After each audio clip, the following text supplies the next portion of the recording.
Hi everybody, my name is Nix Marikuma.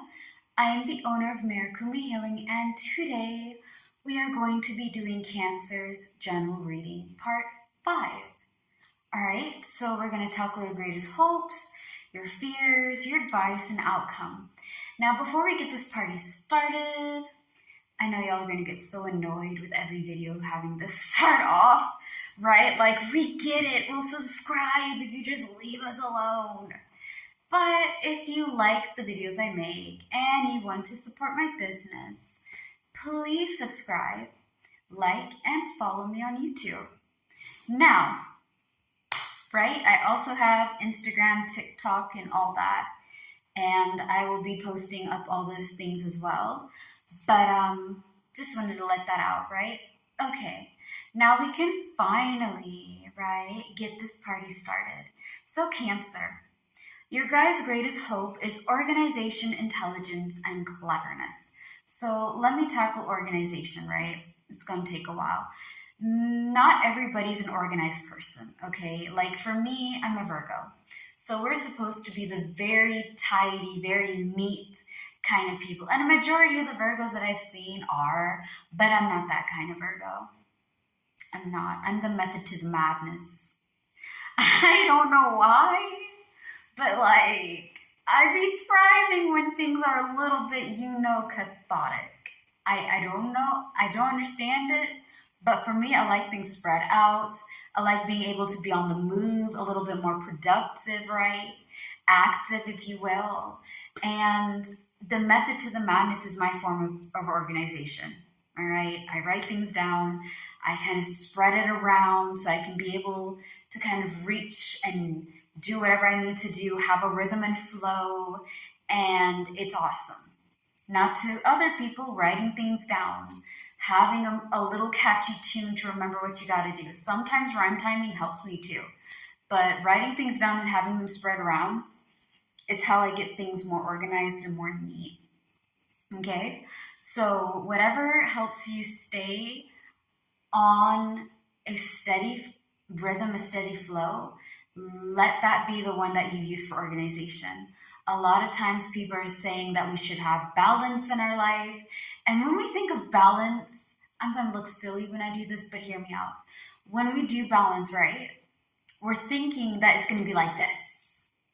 Like everything is going to have complete center. A lot of times, guys, it's going to be like this. It's not falling this way and it's not falling that way, but it's like this. Right? It's going back and forth. I work, I rest, I have fun, I rest, I work. So you're finding your own flow of things, okay? And while you're finding your rhythm and your flow, that's how you're going to be organized. Understand that you can't control everything, Cancer. Believe me when I say, okay, again, I make a bunch of Virgo jokes, but like Virgos don't come for me. We're not that bad. We're just stereotyped to be very picky and very organized and very in control. So you can imagine the perfectionism behind all that madness, right? So as somebody who is stereotypically a perfectionist, you don't have control on everything, okay? Even I have to admit to that. I don't. But I can try to get things as neat as I can and have a rhythm and a beat to do whatever I need to do. Again, because you're carrying that burden, responsibility, and all that madness, you're trying to do your own stuff, right?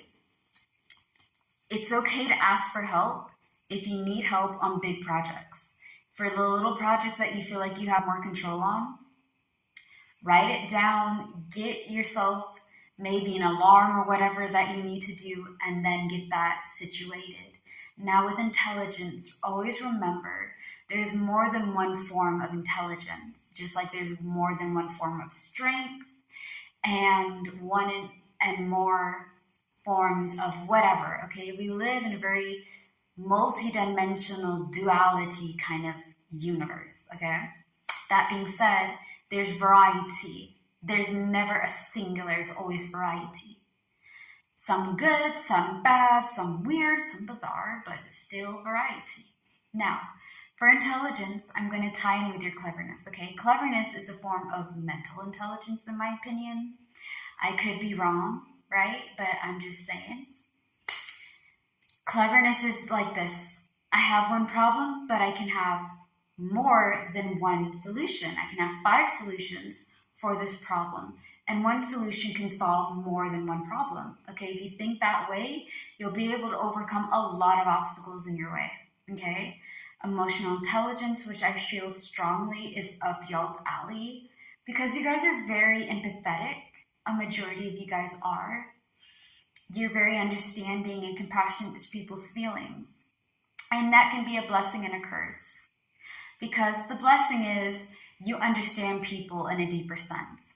The curse is that you feel everybody's emotions, including your own, and it can be so overwhelming. It can. You know, a lot of times when you have that ability, you're most likely considered an empath. Now, you may not be, but having the ability to have that like sense of understanding people's emotion and feeling what they feel in a deeper level, right?